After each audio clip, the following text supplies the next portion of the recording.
Nearly 10 years ago, I began my service as a member of the San Bernardino County Board of Supervisors.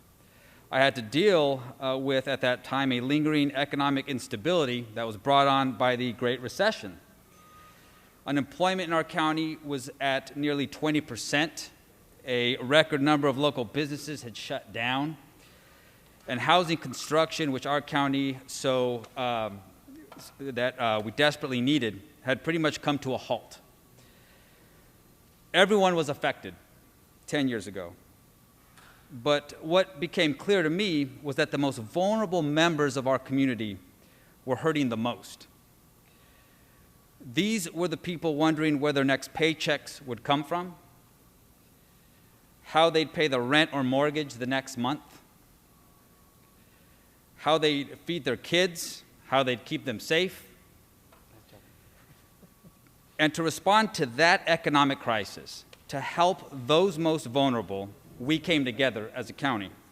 We forged new partnerships with other local and regional municipalities and nonprofit organizations.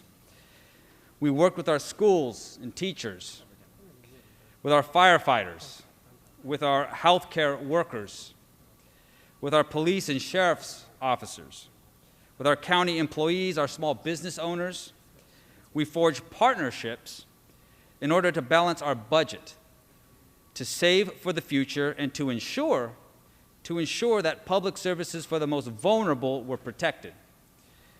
It wasn't easy, but we dealt with the challenges together, and our county was stronger in the end. Now our state finds itself once again in a moment of economic crisis. None of us here know what the future holds. But I believe that through this crisis, it is an opportunity.